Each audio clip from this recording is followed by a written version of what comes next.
اعوذ باللہ من الشیطان الرجیم، بسم اللہ الرحمن الرحیم۔ روزنامہ الفضل انٹرنیشنل، بدھ 23 اکتوبر سن 2024۔ کیا اسلام میں ارتداد کی سزا قتل ہے؟ انتخاب از خطبہ جمعہ حضرت خلیفۃ المسیح الخامس ایدہ اللہ تعالی بنصرہ العزیز، فرمودہ 1 اپریل سن 2022۔ کیا اسلام میں ارتداد کی سزا قتل ہے؟ اس بارے میں مختصر بیان کر دیتا ہوں۔ نبی کریم صلی اللہ علیہ وسلم کی وفات کے بعد جب تقریباً سارے عرب نے ارتداد اختیار کر لیا اور بعض لوگوں نے کلی طور پر اسلام سے دوری اختیار کر لی اور بعض نے زکوٰۃ کی ادائیگی سے انکار کیا، تو حضرت ابو بکر رضی اللہ عنہ نے ان سب کے خلاف قتال کیا۔ کتب تاریخ اور سیرت میں ایسے تمام افراد کے لیے مرتدین کا لفظ استعمال ہوا ہے، جس کی وجہ سے بعد میں آنے والے سیرت نگار اور علماء کو غلطی لگی یا وہ غلط تعلیم پھیلانے کا باعث بنے کہ گویا مرتد کی سزا قتل ہے، اور اسی لیے حضرت ابو بکر رضی اللہ عنہ نے تمام مرتدین کے خلاف اعلان جہاد کیا اور ایسے سب لوگوں کو قتل کروا دیا سوائے اس کے کہ وہ دوبارہ اسلام قبول کر لیں۔ اور یوں ان مورخین اور سیرت نگاروں نے حضرت ابو بکر رضی اللہ عنہ کو عقیدہ ختم نبوت کا محافظ اور اس کے ہیرو کے طور پر پیش کیا، حالانکہ حقیقت یہ ہے کہ خلافت راشدہ کے اس دور میں ختم نبوت اور عقیدہ ختم نبوت کے اس طرح کے تحفظ کی کوئی سوچ یا نظریہ موجود ہی نہیں تھا، اور نہ ہی ان لوگوں کے خلاف اس لیے تلوار اٹھائی گئی تھی کہ ختم نبوت کو کوئی خطرہ تھا یا مرتد کی سزا چونکہ قتل تھی اس لیے ان کو قتل کیا جائے۔ اس کی تفصیل تو آگے بیان ہوگی اور اس بارے میں تو بیان ہوگا کہ ان کے خلاف اعلان جنگ کیوں کیا گیا، لیکن اس سے پہلے یہ بتانا ضروری ہے کہ کیا قرآن کریم نے یا آن حضرت صلی اللہ علیہ وسلم نے مرتد کی سزا قتل بیان کی ہے یا کوئی اور سزا بھی مقرر کی ہے۔ اسلامی اصطلاح میں مرتد اس کو کہا جاتا ہے جو دین اسلام سے انحراف کر جائے اور اسلام قبول کرنے کے بعد پھر دائرہ اسلام سے نکل جائے۔ جب ہم قرآن کریم کو دیکھتے ہیں تو ہمیں معلوم ہوتا ہے کہ اللہ تعالیٰ نے متعدد جگہوں پر مرتد ہونے والوں کا باقاعدہ ذکر تو فرمایا ہے، لیکن ان کے لیے قتل یا کسی بھی قسم کی دنیاوی سزا دینے کا ذکر نہیں کیا۔ چنانچہ چند آیات نمونے کے طور پر پیش کی جاتی ہیں۔ پہلی آیت یہ ہے کہ وَمَن يَرْتَدِدْ مِنْكُمْ عَنْ دِينِهِ فَيَمُتْ وَهُوَ كَافِرٌ فَأُولَٰئِكَ حَبِطَتْ أَعْمَالُهُمْ فِي الدُّنْيَا وَالْآخِرَةِ وَأُولَٰئِكَ أَصْحَابُ النَّارِ هُمْ فِيهَا خَالِدُونَ۔ سورۃ البقرہ آیت 218۔ یعنی اور تم میں سے جو بھی اپنے دین سے برگشتہ ہو جائے پھر اس حال میں مرے کہ وہ کافر ہو، تو یہی وہ لوگ ہیں جن کے اعمال دنیا میں بھی ضائع ہو گئے اور آخرت میں بھی، اور یہی وہ لوگ ہیں جو آگ والے ہیں، اس میں بہت لمبا عرصہ رہنے والے ہیں۔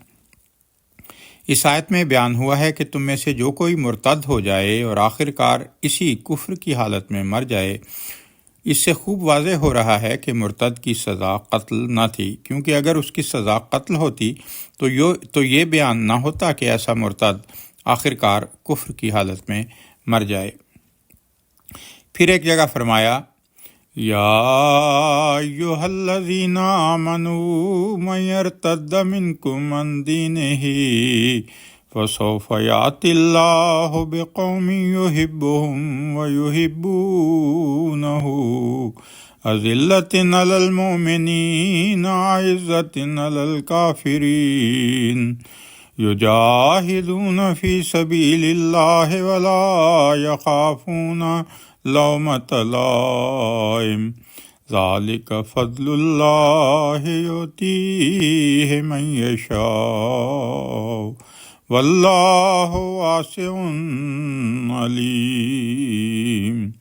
سورۃ المائدہ آیت 55۔ اے وہ لوگو جو ایمان لائے ہو، تم میں سے جو اپنے دین سے مرتد ہو جائے تو ضرور اللہ اس کے بدلے ایک ایسی قوم لے آئے گا جس سے وہ محبت کرتا ہو اور وہ اس سے محبت کرتے ہوں۔ مومنوں پر وہ بہت مہربان ہوں گے اور کافروں پر بہت سخت۔ وہ اللہ کی راہ میں جہاد کریں گے اور کسی ملامت کرنے والے کی ملامت کا کوئی خوف نہ رکھتے ہوں گے۔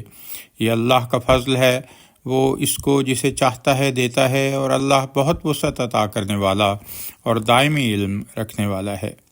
اس جگہ بھی مرتد ہونے والوں کا ذکر فرماتے ہوئے مومنوں کو یہ خوشخبری تو دی گئی کہ ایسے لوگوں کے بدلے میں اللہ تعالیٰ قوموں کی قومیں عطا فرمائے گا، لیکن کہیں یہ ذکر نہیں فرمایا کہ مرتد ہونے والوں کو قتل کر دو یا فلاں فلاں سزا دو۔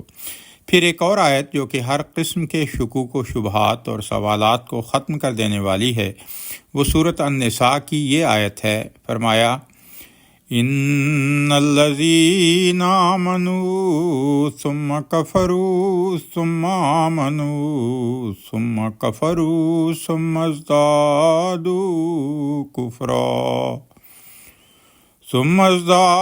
کفرا لم یکن اللہ لیغفر لهم ولا لیہدیہم سبیلا۔ سورۃ النساء آیت 138۔ یقیناً وہ لوگ جو ایمان لائے پھر انکار کر دیا، پھر ایمان لائے پھر انکار کر دیا، پھر کفر میں بڑھتے چلے گئے، اللہ ایسا نہیں کہ انہیں معاف کر دے اور انہیں راستے کی ہدایت دے۔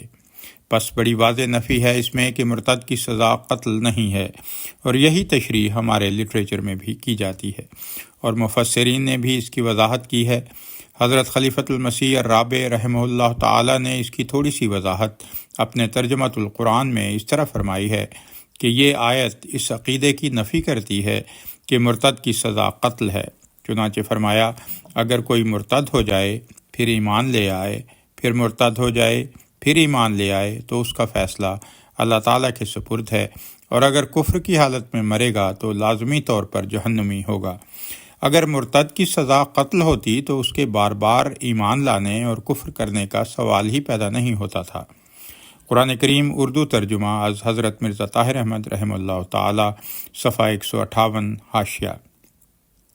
اس کے علاوہ قرآن کریم میں کچھ اور آیات ہیں جو اصولی طور پر قتل مرتد کی نفی کرنے والی ہیں، جیسا کہ اللہ تعالیٰ فرماتا ہے وَقُلِ الْحَقُّ مِن رَبِّكُمْ فَمَنْ شَاءَ فَلْيُؤْمِنْ وَمَنْ شَاءَ فَلْيَكْفُرْ إِنَّا أَعْتَدْنَا لِلظَّالِمِينَ نَارًا أَحَاطَ بِهِمْ سُرَادِقُهَا وَإِنْ يَسْتَغِيثُوا يُغَاثُوا بِمَاءٍ كَالْمُهْلِ يَشْوِي الْوُجُوهَ بئس الشراب وساءت مرتفقا۔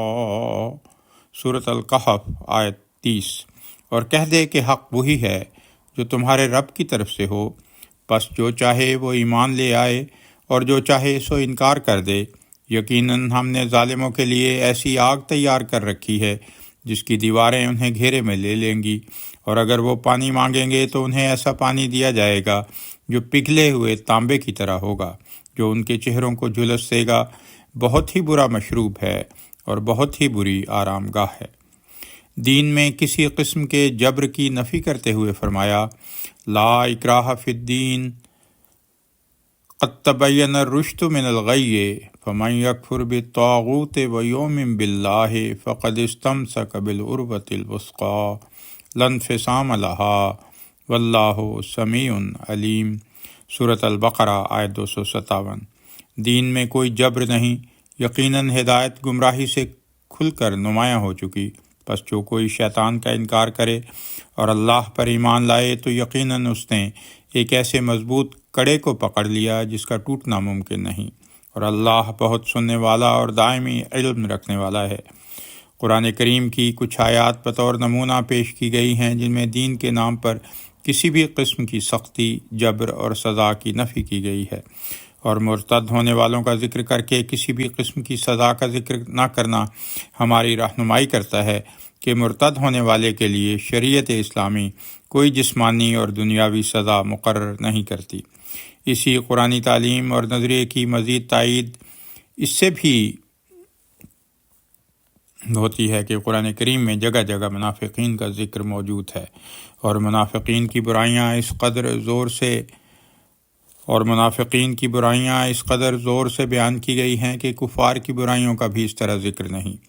ان لوگوں کو فاسق بھی کہا گیا ہے، ان کو کافر بھی کہا گیا ہے، ان کے بارے میں اسلام لانے کے بعد کفر اختیار کرنے کا ذکر کیا گیا ہے، لیکن ایسے کسی بھی منافق کے لیے نہ تو کسی قسم کی سزا کا ذکر کیا گیا ہے، اور تاریخ اسلام گواہ ہے کہ نہ ہی کسی منافق کو ان کے نفاق کی بنا پر کوئی سزا دی گئی۔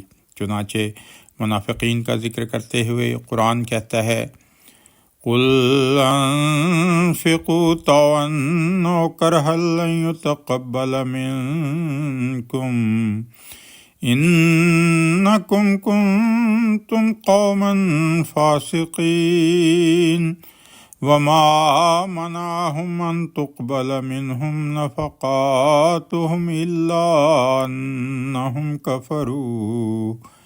أَنَّهُمْ كَفَرُوا بِاللَّهِ وَبِرَسُولِهِ وَلَا يَأْتُونَ الصَّلَاةَ إِلَّا وَهُمْ كُسَالَىٰ وَلَا يُنفِقُونَ إِلَّا وَهُمْ كَارِهُونَ۔ سورۃ التوبہ آیت 53-54۔ تو کہہ دے کہ خواہ تم خوشی سے خرچ کرو خواہ کراہت کے ساتھ، ہرگز تم سے قبول نہیں کیا جائے گا۔ یقیناً تم ایک بد کردار قوم ہو، اور انہیں کسی چیز نے اس بات سے محروم نہیں کیا کہ ان سے ان کے اموال قبول کیے جائیں، سوائے اس کے کہ وہ اللہ اور اس کے رسول کا انکار کر بیٹھے تھے، نیز یہ کہ وہ نماز کے قریب نہیں آتے تھے مگر سخت سستی کی حالت میں، اور خرچ بھی نہیں کرتے تھے مگر ایسی حالت میں کہ وہ سخت کراہت محسوس کرتے تھے۔